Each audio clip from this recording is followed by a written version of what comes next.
segunda de Pedro, reitero, capítulo 1, verso 18. Amén. Reza el texto sagrado y dice: nosotros mismos oímos esa voz que vino desde el cielo cuando estábamos con Él en el Monte Santo. Esto ha venido a confirmarnos la palabra de los profetas, a la cual ustedes hacen bien en prestar atención, como una lámpara que brilla en un lugar oscuro hasta que despunte el día y salga el lucero de la mañana en sus corazones. Ante todo, tengan muy presente que ninguna profecía de las Escrituras surge de la interpretación particular de nadie, porque la profecía no ha venido o no ha tenido su origen en la voluntad humana, sino que los profetas hablaron de parte de Dios, impulsados por el Espíritu Santo. Amén. Usted puede sentarse. Leí la Nueva Versión Internacional, así que se le valió usted con valer allí. Aquí verá la diferencia. Una palabra profética. Lo primero, hay que pensar en la palabra, ¿no? Palabra. Nosotros obviamente tenemos que estar muy claro categorizando todo lo que esto obviamente significa. Porque la palabra, como dije la semana pasada, es el sonido del pensamiento. Se estableció y dijo alguien, inclusive posteé este post antes de ayer o ayer, no recuerdo exacto ahora, que el pensamiento es lo que antecede a la acción. Note, el pensamiento es lo que antecede a la acción. René Descartes en 1482, cuando aquella imposición de la Inquisición o la Iglesia quería imponer a la gente hasta la forma de pensar, a este político, a este filósofo, a este historiador francés, le querían imponer. Nadie tenía derecho a pensar más que lo que dijera la Iglesia, lo que dijera el Papa, lo que dijera la Santa Sede, lo que dijeran las autoridades religiosas. A lo que René Descartes dijo: primero pienso y luego existo. La realidad es que cuando uno piensa obviamente en lo que es la palabra en orden específico, tiene mucho que ver con todo esto. Obviamente las personas solemos hablar y pensamos después, cuando lo que conviene es que nosotros pensemos primero y pues después hablemos. Ahora, cuando estoy hablando de lo que es la palabra profética, una palabra profética, es importante apuntar la palabra en el texto hebreo davar, que se refiere justamente a palabra. Ya hablamos, ¿verdad?, básicamente de esto y apuntamos, creo que no lo señalé la vez pasada, pero tiene ahora mucho que ver con este detalle. Este davar o esta palabra en orden específico tiene un poderoso sentido. Y cuando estoy hablando de la palabra profética, ya entra y se encaja dentro de un contexto y orden específico. Obviamente hay que apuntar todo esto porque tantos profetas antiguos, o Navid, como decimos en hebreo, tienen mucha intención para poder señalar y apuntar detalles. Solemos, ¿verdad?, el Navid o vidente, como también se le podía decir, tiene mucho que ver en el orden de lo que es la comunicación. Y Pedro está diciendo algo en particular. Esta carta que Pedro la escribe antes de su crucifixión en el año 68, pues justamente a Pedro lo crucificaron con la cabeza hacia abajo en el año 68 porque simplemente le encontró no ser digno de morir ni siquiera como su maestro, cabeza arriba. Por eso lo crucificaron cabeza abajo, solo por las convicciones de lo que él había tenido. Pedro, que escribe esta carta, ya que la primera la escribió Marcos, está señalando, ¿verdad?, algunos detalles aquí, que le traigo aquí la nota, no se me confunden. El hecho de que la haya escrito Marcos, la primera carta, no significa que no haya sido el dictado de las cosas que Pedro le participó, pero tenga usted aquí una nota. La verdad es que cuando nosotros apuntamos esto de lo que aquí el texto está hablando y lo que queremos nosotros señalar, una palabra profética va a responder a una realidad y a una necesidad existencial desde que el ser humano existe, quiere saber qué cosas han de ocurrir en el futuro. Ahora, me permito señalar que la palabra profética no necesariamente tiene la soberana intención de hablarnos y señalarnos lo que va a ocurrir futuramente. Tiene que ver en orden específico, también en el orden de lo que es la escritural. Por eso existe lo que es la palabra profética con el orden escritural, o la palabra profética como premonitora o señaladora de lo que va a venir en el futuro. Así que tenemos profetas preditistas y también tenemos profetas literalistas, donde cabo yo. Así que si usted espera que yo hablar cosas para el futuro, generalmente yo hago Como dijo Pedro, la palabra profética más segura que es esta. Aquí no hay ningún problema. Ahora, cuando Pedro está diciendo esto, tiene un gran propósito, tiene un gran sentido.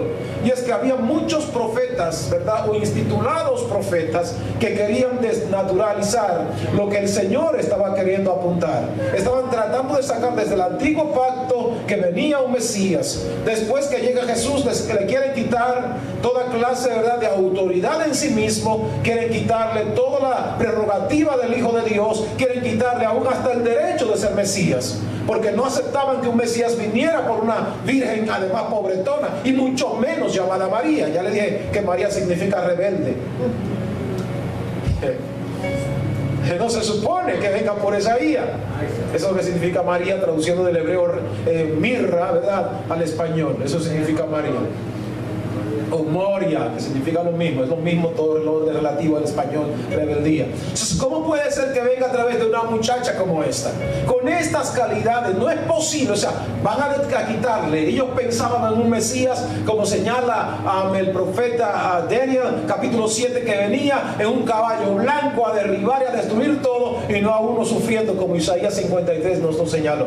O sea, yo aceptaba una parte del texto sagrado y otra parte no. Pues no puede ser este el Mesías. Y Pedro lo que está señalando acá, como leíamos en el verso anterior, en el verso 18, nosotros oímos esa voz que vino desde el cielo cuando estábamos con él en el monte santo. Mateo 17 habla de esto, la transfiguración. Nosotros estábamos ahí, no nos lo contó nadie.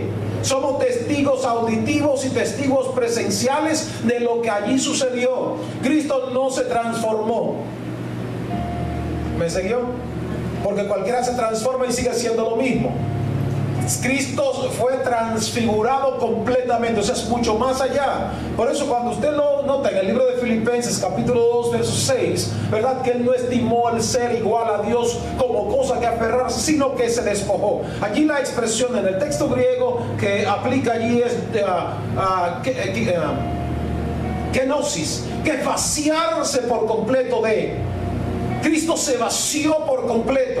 Pero cuando en esta transfiguración dice que fue investido con esa gloria de la cual él se había despojado, y los discípulos dicen, nosotros lo vimos, no nos lo contó nadie nos lavó el cerebro.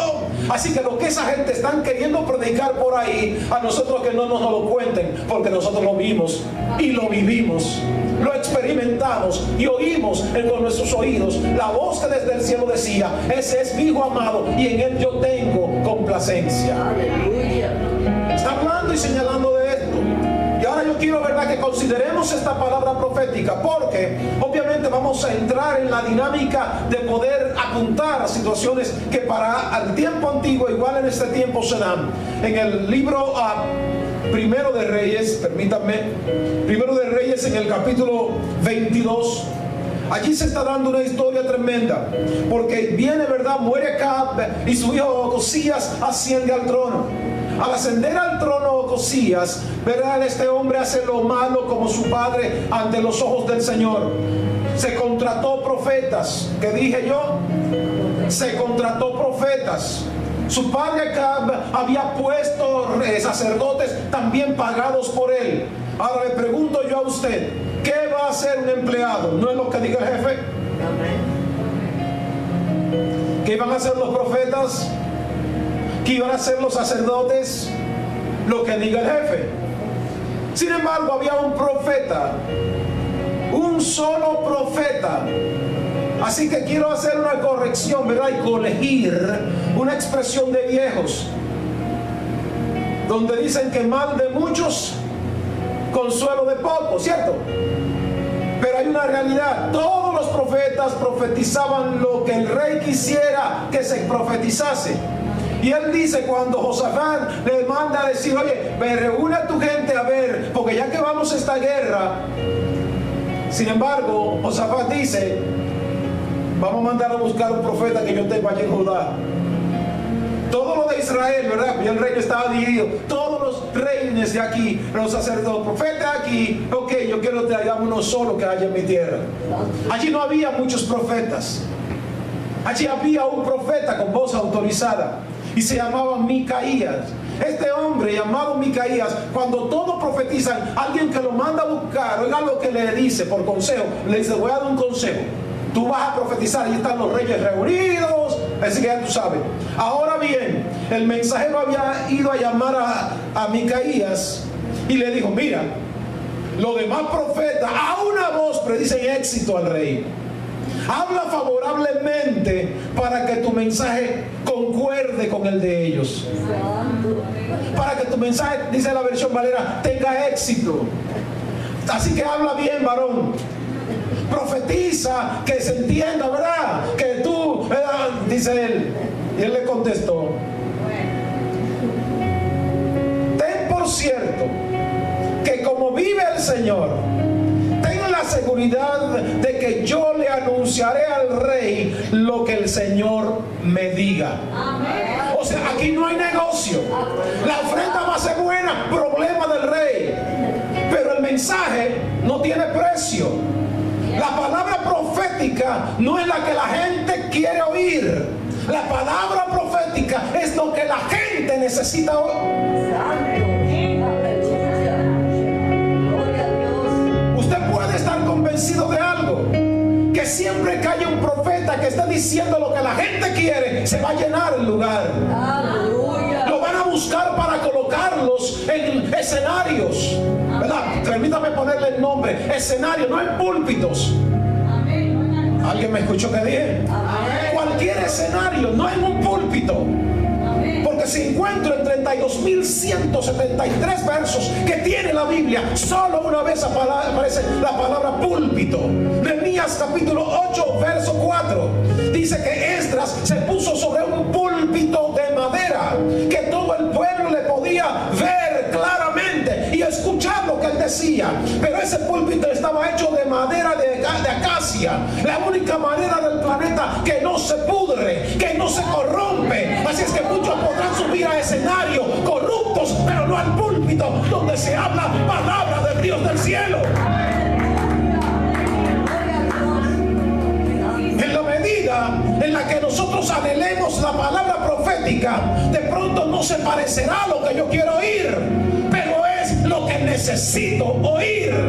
Y este hombre le dice, óyeme, que cada vez que él me profetiza mal. Mi amor, es que tu carnalidad no se puede ajustar al texto, no se puede ajustar a la palabra de Dios. Y el profeta de Dios, ojo, si voy a predicar una palabra profética, has de saber que debo ser profeta. Pero repito, ¿cuál profeta? ¿De agua dulce? ¿Profeta mercenario? ¡Auch! Ya lo dije. Un mercenario es aquel que está dispuesto a hacer lo que sea por un precio. El hombre de Dios muchas veces tendrá que dar la puerta, salir corriendo, para que ni siquiera la gente le aborde al final. Porque no está para complacer gentes, no está para hacer lo que haga sentir bien a la gente, está para hacer que la gente se convierta a Dios y cambie de conducta. Oh, gloria a Dios. Una palabra profética va a confrontar a la gente. Una palabra profética va a reprender a la gente. De pronto no es lo que me gusta, pero es lo que necesito. Y cuando le dice Micaías al rey, le dice a todos los reunidos allí, a todos los reyes, perdónenme, ¿escuchó que yo dije?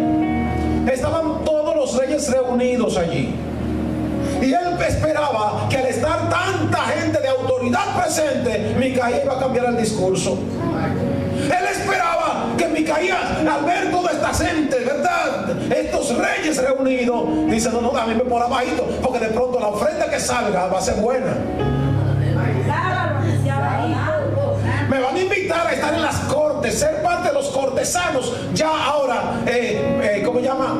De todos estos reyes, seré, ¿verdad?, el profeta de cabecera. Seré al hombre que van a consultar rápido, porque voy a decir lo que él quiera. No fue el pensamiento de Micaías. Hace falta Micaías en este tiempo. Que no estén profetizando que Dios te va a usar. Yo no tengo duda de que es así. Ahora, pero ¿cómo quieres que Dios te use? Ahora la pregunta es, ¿cómo quiere Dios usarte? Porque de pronto yo quiero que yo quería que Dios me usara cantando. estaba haciendo con pistas, ya la iglesia no me invitaba a enseñar, para enseñar, no, era a cantar. Y regalé todas las pistas, y acabé con eso. Digo, no, yo tengo pistas ya. Porque no voy a confundir mi llamado es a enseñar la palabra. Así que me concentré en lo que me tocaba hacer, estar en lo que era mi llamado. Porque una cosa es lo que yo quiera hacer y otra cosa es donde Dios me quiera usar. ¿Se entendió? Así es que si ciertamente la palabra profética, y note que dije una palabra profética, no es que no haya muchas palabras, es que hay una sola palabra. Una palabra que va a venir directamente a transformar la vida, a cambiar al hombre, a transformar su esencia, a cambiar su naturaleza, a cambiar y transformar y garantizar su familia, los designios de Dios a favor de ellas. Pues Micaía le dice, no, ni se atrevan a correr por ahí a esa guerra. ¿Ustedes ven? ¿Cómo puede ser que todos estos profetas me profeticen y me prediquen algo positivo y solo este me salga con esto?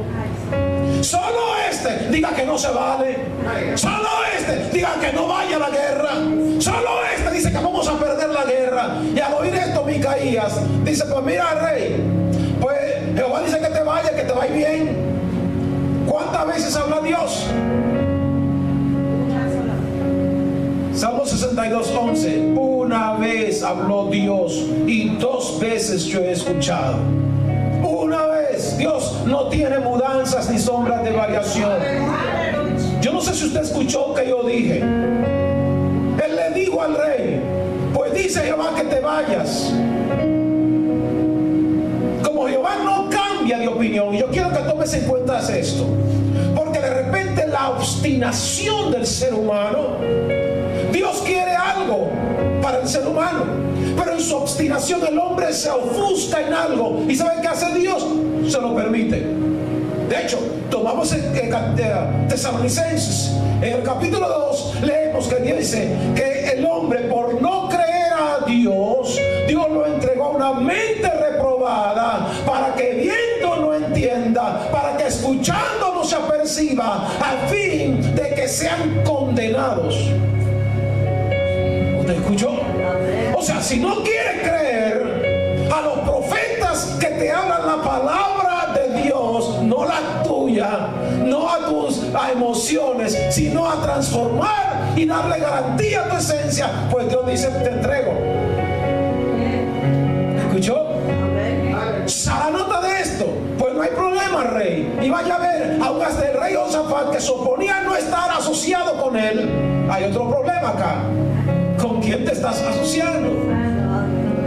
Porque Ocosías era un impío, un pagano, y el rey de Israel va y hace, ¿verdad?, causa común con él para ir a una guerra que Jehová no lo mandó, y termina también allí, fracasa su existencia por no hacer como Jehová le mandó. Y usted observa que dice que hubo muerte allí. Dice el verso 29 en adelante, la muerte de Acab, que él inclusive hizo que uno de sus siervos se vistiese con sus ropas, y todavía antes dice, ya que perdimos y no atrapamos al rey de Israel, lanzaron una saeta, una flecha, casi a lo que coja mi bon. ¿Y a quién usted cree que enganchó? Entonces es que hay un detalle. A Dios se le obedece o se le obedece. Con Dios no hay posturas intermedias. Y sobre todo cuando Dios habla, manda su palabra, es lo que espera que nosotros, al escuchar su palabra, la asumamos con corazones sinceros, humildes, ¿no? Pues bueno, pues este no quiso prestar atención, pues ahí pasó lo que pasó. Por ello, cuando usted observa que Pedro está diciendo, ustedes hacen bien en estar atentos a la palabra profética más segura, pero permítanme irme un poquito más atrás en el orden del contexto, porque quiero apuntarles esto, ponerlo suficientemente en perspectiva ante ustedes esta parte, mis santos. Permítanme, por favor. Observe lo que él dice en el verso de 2 y en adelante. Por eso siempre les recordaré estas cosas, por más que las sepan y estén afinados en la verdad que ahora tienen. ¿Qué está diciendo Pedro? Yo voy a insistirles. Ustedes lo saben, pero yo se lo voy a seguir señalando. Ustedes lo saben, aunque se sientan que lo estoy cansando, yo no voy a dejar de decírselo para que nunca lo olviden. Pero note lo que dice el verso 13. Además considero que tengo la obligación de refrescarle la memoria mientras viva en esta habitación pasajera que es mi cuerpo, porque sé que dentro de poco tendré que abandonarlo según me lo ha manifestado el Señor. O sea, el Señor me dijo que ya me voy casi, pero yo tengo que manifestárselo, tengo que decírselo, tengo que señalárselo. Dice más, pero también, dice él en el verso 14, porque dentro tendré que abandonar este cuerpo, también me esforzaré con empeño para que después de mi partida ustedes puedan recordar estas cosas todo el tiempo. ¿Qué está diciendo Pedro? O sea, yo no voy a dejar esto suelto, no lo voy a dejar al azar, yo lo voy a dejar escrito para que después de que yo me vaya, ¿sabes qué? Porque de repente la gente le presta más atención al muerto más que al vivo. ¿Cuándo cree usted que cobran valor las obras de los artistas plásticos? Simple, cuando mueren. Los bestseller, libros de escritores, ¿cuándo cree usted que la gente los pide o los busca? Cuando mueren. Cuando un cantante famoso se consume con un clásico, cuando mueren. Cuando valoran a los hombres profetas de Dios, cuando mueren. Y Pedro está diciendo, yo sé que después de que me vaya, ustedes van a necesitar escuchar esto. Por eso yo se lo voy a dejar plasmado, yo se los voy a dejar escrito, para que estos cargabiblias que aparecen por ahí no le vengan con cuentos chinos. Ay, vive. No le vengan con cuentos fabulosos, fantásticos de viejas, como dice Pablo. Yo les voy a dar esto escrito para que ustedes lo recuerden. Pero mientras yo viva, yo le voy a seguir hablando la palabra profética. Santo Dios. Nota el 16. Cuando le dimos a conocer la venida de nuestro Señor Jesucristo con todo su poder, no estábamos siguiendo sutiles cuentos supersticiosos, sino dando testimonio de su grandeza. O sea, como habían, de aquí la palabra, estos cuentos o fábulas, en el texto hebreo es mitos. Así mismo, mitos. ¿Qué es un mito? Un mito. Algo que por ahí, cuentos de barrio, cuentos de viejos que van pasando de generación en generación. Esos mitos, no. Nosotros no le hablamos cuentos. No te hablamos testimonio vivencial. Nosotros fuimos lo que vivimos. Y esto no fue un cuento, porque de hacer un cuento, Pedro no estuviera diciendo lo que dijo en el verso anterior. Yo sé, porque él me dijo que ya yo casi me voy. Yo sé, porque él me dijo que casi estoy muriendo. Yo sé, porque él me reveló. Yo sé, porque él me mostró que yo voy a morir. Y le pregunto yo a usted, ¿cree usted que el Pedro, que ante, en verdad, al ser señalado, cuestionado en el patio del sacerdote, que negó y hasta maldijo, diciendo yo no conozco al hombre, tendría tantas agallas para decir, él me mostró que yo me voy a morir dentro de poco?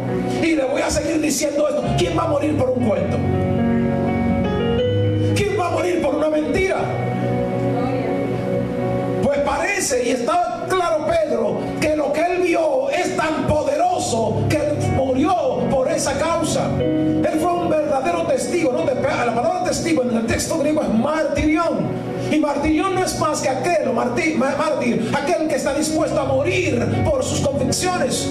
Y Pedro dejó de ser el cobarde para ser el hombre valiente y decir, esto no es cuento, esto es verdad y estoy dispuesto a morir por esto. Así es que si voy a sostener esta palabra, perdóname, escuchó lo que yo dije ahora. Una palabra profética te va a costar la vida. Una palabra profética va a hacer que te cierren puertas. Una palabra profética te va a generar el rechazo de muchos. Una palabra profética va a hacer que muchos te traten con desdén, te hagan bullying.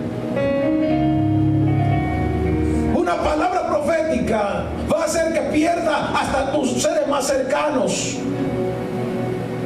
Una palabra profética hará que muchos se vayan de la iglesia. Juan capítulo 6, verso 45. Al oír estas palabras, dice el texto así exactamente, al oír estas palabras, ya muchos de sus discípulos no seguían, no querían seguir andando con él. Y Pedro se le acerca y le dice: maestro, la gente se está yendo. Y el Señor voltea a Pedro, él mira a Pedro y le dice: Pedro, ¿se quieren largar ustedes también?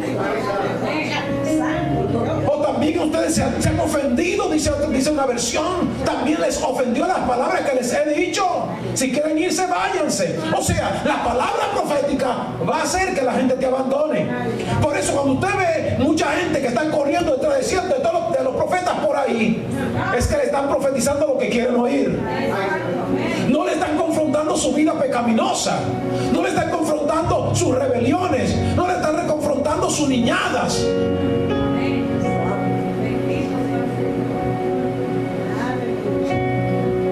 Así que si usted va a hablar la palabra de Dios, esté por seguro y por cierto que como el maestro muchos lo van a abandonar. Muchos no van a estar de acuerdo con usted ni con su mensaje. Pero sí habrán algunos que, como Pedro cuando recibió la reprensión del maestro, Señor, ¿a quién iremos? ¿A quién? Pero acá no había más maestros en el tiempo de Jesús. No había más profetas además de Jesús. ¿Por qué dice: ¿a quién iremos? ¿O estaba loco Pedro? El asunto que Pedro le pone la tapa al pomo, el cherry al pastel, cuando dice: solo tú, no habían otros, solo tú tienes palabras de vida eterna. Aleluya. Nosotros tenían palabras, pero no de vida eterna. Tenían palabras ajustadas a las partes psicoemocional y de los traumas de la gente, que sabían dónde colocar el dedo en el botoncito emocional. Óyeme, casi que la gente brincara, que aplaudiera, gritara, vinieran a sellar una palabra con dinero en el púlpito, a echar su mejor ofrenda. Pero solo Jesús tenía palabra de vida eterna. En el siglo XXI hace falta de personas que estén dispuestos a predicar la palabra de Dios, aunque dejen de ser populares. ¿Escuchó que dije? Populares. Porque hoy es más importante ser popular que ser importante en la presencia de Dios, que ser alguien dispuesto a servir. Es el gran problema del siglo XXI. Este humanismo nacido en 1969, en esta segunda versión del humanismo, no del siglo XIV allá en el Renacimiento, sino este humanismo del siglo XXI, donde hoy la gente, óyeme, están más preocupados por ser importantes, óyeme, ante la gente, recibir el aplauso, ser populares, antes de ser conocidos por el Dios del cielo. Y Pedro está diciendo, no fue con palabras supersticiosas que yo les hablé a ustedes. Él dice: vinimos dando testimonio de su grandeza, que vimos con nuestros propios ojos. Oye el pleonasmo que emplea Pedro acá. O sea, con nuestros propios ojos. O sea, si hay algo que yo puedo notificarte, es que esto no me lo contó nadie, hermano. Esto no me lo enseñó papá. Esto no me lo enseñó el pastor ni los líderes congregacionales. Esto lo viví yo, hermano querido.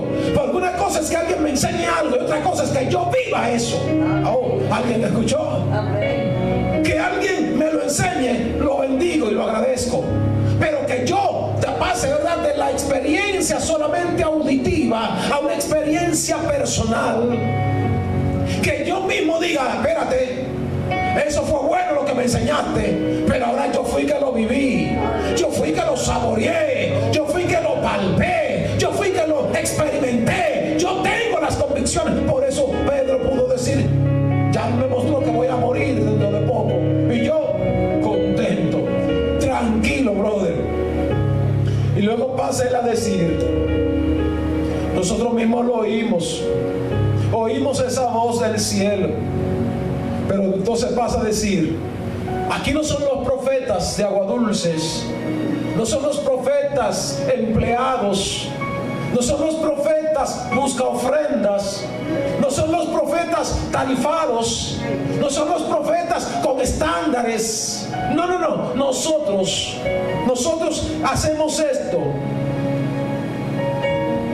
Confirmamos que la palabra de los profetas antiguos, la que muchos quieren negar hoy día, no vino por voluntad de ellos. No fueron ellos que se metieron en un cuartito y se fueron a una cueva allí en intimidad a buscar una revelación de parte del Señor. No, porque ¿sabes qué? Hay profecías que fueron dadas a los antiguos que eran para este tiempo. ¿Alguien me escuchó?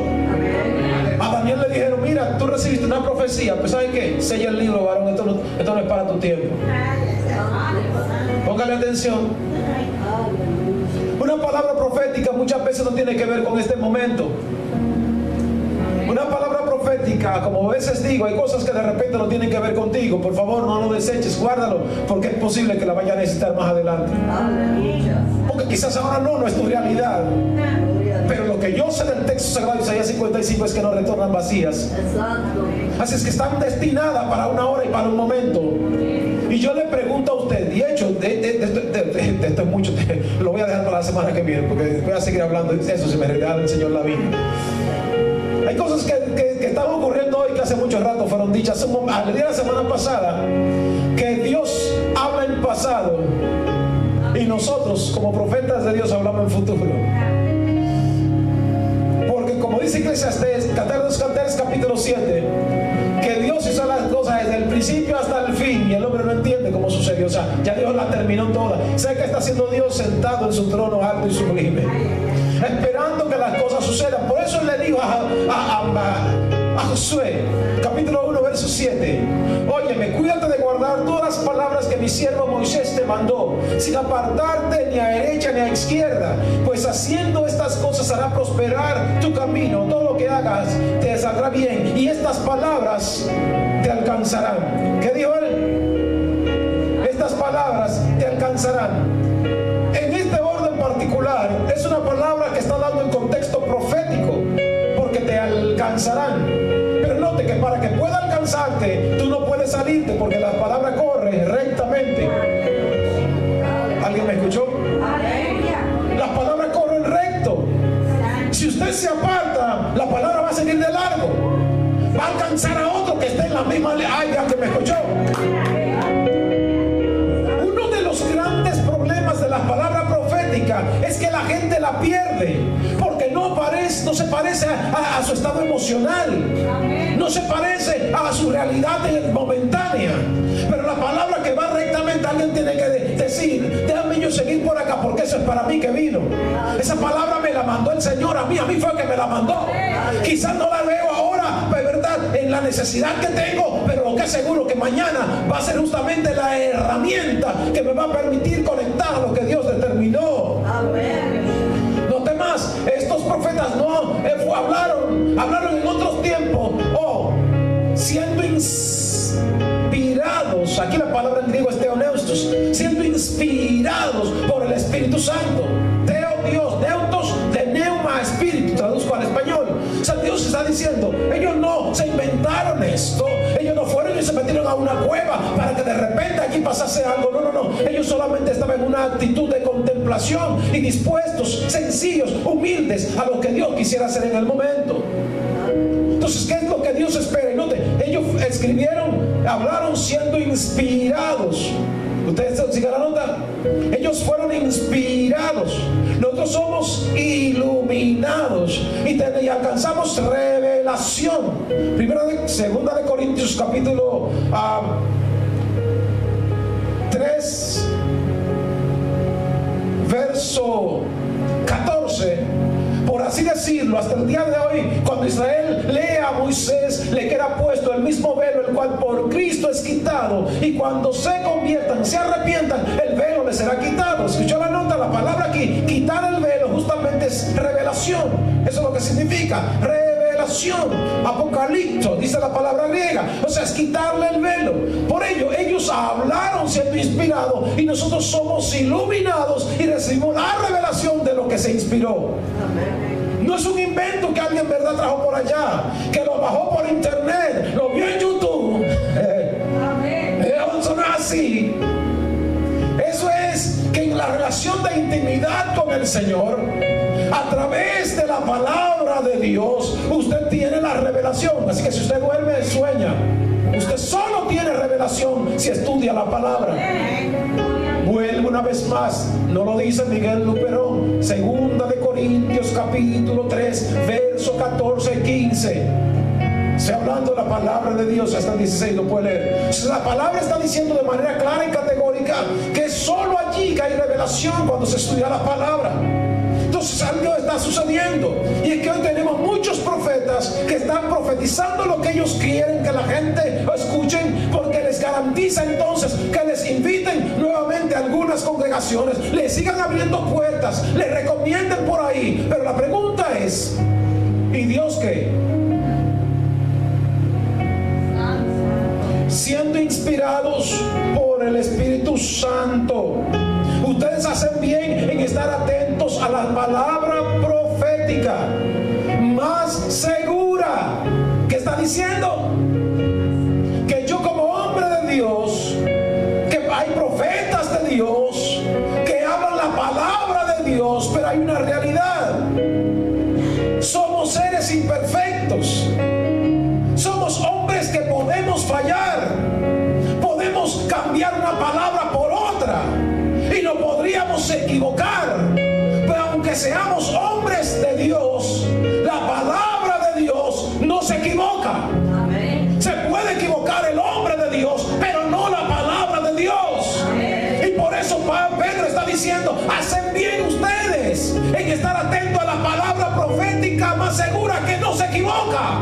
Pero note, que alumbra en lugar oscuro. ¿Usted escuchó? Esto tiene un poderoso sentido, porque él está diciendo, el lugar está oscuro, el panorama mundial está oscuro, el panorama actual está en tinieblas. Aleluya. Pero como dice Malaquías capítulo 14, nacerá prontamente el sol de justicia, y ese sol de justicia tiene un nombre, se llama Jesucristo, el Hijo de Dios del cielo. Es el lucero que alumbra.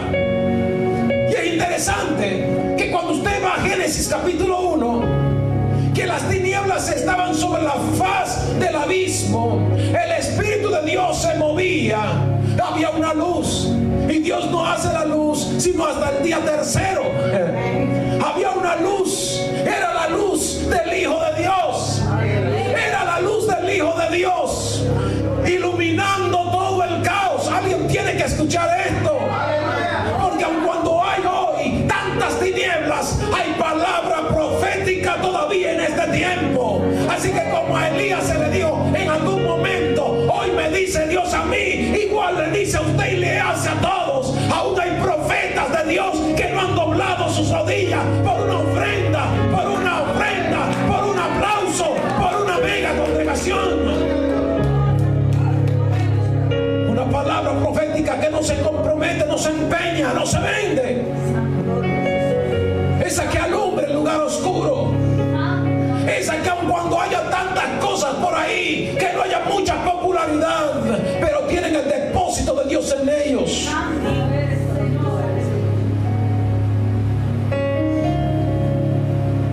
Aleluya. Hasta que el lucero de la mañana salga en vuestros corazones. Es interesante esto. ¿A quién le estaría Pedro diciendo esto? Que está hablando de que el lucero de la mañana salga en los corazones.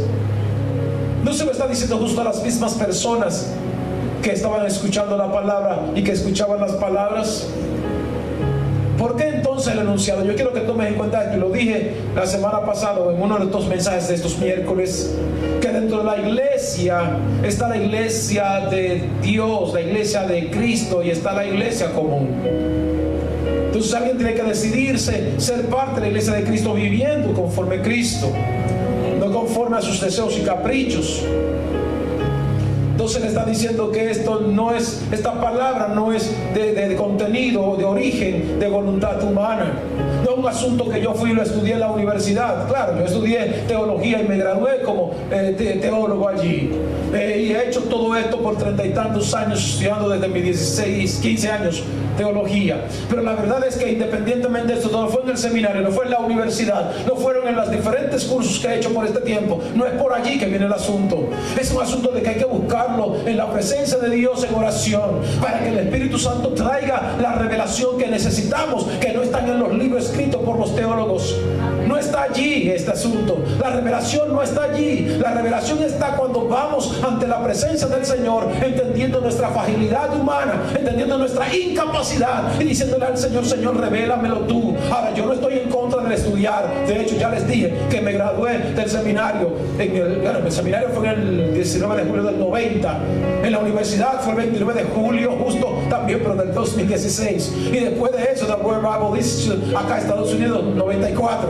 Y otros tantos seminarios más que he hecho. La verdad es que lo que Dios espera es que entendamos la nota, que lo que Él espera es que nosotros vayamos ante su presencia. No dejemos de estudiar, bien, eso está bueno, pero vamos a buscar en oración lo que Dios puede hacer, porque de lo contrario, y le pregunto yo, ¿cuánta teología ha cambiado a la gente? Ninguna. Pero yo sí sé de un poder que trae el Espíritu Santo cuando alguien se mete a estudiar la palabra, que lo cambia. Alguien no quiere dejar igual, lo transforma, le da oportunidad. Y aún presidentes como Winston Churchill dijo en la Segunda Guerra Mundial, cuando Adolfo Hitler preparaba su flotilla de aviones alemanes, dijo: es imposible gobernar sin Dios y sin la Biblia. Es hablar la palabra de Dios que puede transformar y cambiar naciones enteras. Esa palabra profética que tiene ese poder para transformar, y como dijo Pablo, que lo vimos allí en el libro de Hechos capítulo 20, que tiene poder para santificar, que tiene poder para darnos herencia junto con todos los santificados. Oye, tremendo, ¿no? Esa que hay que prestar atención, esa palabra profética. Y como dije el pasado miércoles, el mejor profeta para una oveja es su pastor. Porque el pastor va a hablar lo que la oveja necesita, no lo que quiere. No lo que quiere. Serán duras palabras a veces, pero son las necesarias. Una cosa que escuché de viejos es que el remedio amargo, el remedio duro, difícil, es el que sana. Que a veces no nos los queremos tomar, pero es el que necesitamos. Es posible que este jarabe a veces te golpee, muchas veces tu parte emocional, y quiera correr y tirar la toalla y decir: ya yo no vuelvo por ahí. Pero ¿sabes qué? Aunque Él te mate, espera. Aunque Él te mate, como dijo Job, aunque Él me mate, en Él yo esperaré. Y lo verán mis ojos y no los de otros. Yo voy a ver que lo que Dios dice en su palabra profética en mí se cumplirá. Gloria a su nombre. Cuando tú lees Mateo capítulo 8, usted lee allí la historia de aquel centurión. Ojo, un centurión romano, o sea, encargado de 100 soldados, y va por un criado, o sea, ni siquiera por un soldado. Mira, mi criado está enfermo en casa, pero ¿saben que a mí me llegó una revelación? Yo soy tan poquita cosa y doy orden y me obedecen. Yo soy tan poquita cosa y digo aquel haz y él lo hace sin reparo. Yo soy tan poquita cosa, oye, mira, la gente a mí me hace caso. Yo no necesito que me ponga la mano sobre mi criado. Yo no necesito que venga ahora y le ponga agua y le unja con aceite. No necesito que te quite el manto y le golpee y se sane. Desde donde tú estás, tiene tanta autoridad tu palabra profética, que esa palabra va a alcanzar a mi criado en el lecho, y mi criado va a ser sano. Él se va a sanar, él se va a levantar. Aleluya. Y el maestro mira al hombre, ¿verdad?, hasta con cierta sorpresa, y dice: varón, váyase. Y como usted creyó, así pasó. Usted se entendió la nota. Hoy día usted ve a la gente que quiere que le estén poniendo la mano. Yo no tengo problema. El texto sagrado dice que le ponga la mano. Marcos 16, 18. No Marcos, ¿verdad? De Rodi, pero ve Marcos ahí en la Biblia. Pero la palabra tiene el poder para sanar. La palabra tiene el poder para restaurar. La palabra tiene el poder para cambiar aún el curso de la historia. Si no, pregúntenselo a Josué cuando iba a conquistar la tierra de Jai, que dice que viendo que el día despuntaba y que ellos no podían esperar la noche porque era una tierra desconocida para ellos, Josué dice: pero espérate, óyeme, esta guerra estamos peleando y se está tornando difícil y no puede detener, no puede caer la noche. Y dice: al sol detente en Gabaón y tu luna en el valle de Ajalón. Y dice que el sol no se puso todo un día porque el hombre soltó una palabra. Y los científicos del siglo XXI han dicho que hay un día perdido en la historia. Claro, es que hubo un hombre, hubo un muchacho, hubo un joven que soltó una palabra, profética, y esa palabra cambió el contexto y curso de la historia. Ahora le pregunto yo a usted, ¿y su historia? ¿Y tu historia? ¿Y nuestra historia? ¿Qué palabra necesita? La del estoy harto, esto me tiene cansado, ya yo no aguanto más. O la de alguien que se ponga de pie y con la autoridad de Dios en su vida mire la situación a la cara y le diga: ya se acabó este asunto acá, este problema terminó a partir de hoy, esta dificultad hoy cambia, gloria, este quebranto hoy se sana, ese hijo hoy Dios lo toca, ese matrimonio Dios lo restaura, esta vida hoy es cambiada, esa puerta es abierta para gloria del Dios del cielo. Hace falta alguien que se levante. Hace falta alguien que hoy diga: yo voy a cambiar mi historia, voy a cambiar el curso de mi vida, voy a ver los propósitos de Dios cumplirse y establecerse. Porque esta palabra me la dijeron a mí. Usted hace bien en estar atento a la palabra profética más segura. Oh, gloria a Dios, alguien escuchó la palabra profética más segura. Por ello, cuando vayas a decir algo, haz como dijo el maestro: escrito está. Esta palabra tiene que tener una base, tiene que tener un sustento, tiene que tener un soporte. Y escrito está. Oh, gloria a Dios, alguien me escuchó. Escrito está. Ese matrimonio fue escrito en el cielo, que bendita serían toda la familia, no importa lo que veas en tus hijos. Oh, escrito está: benditas serán todas las familias de la tierra.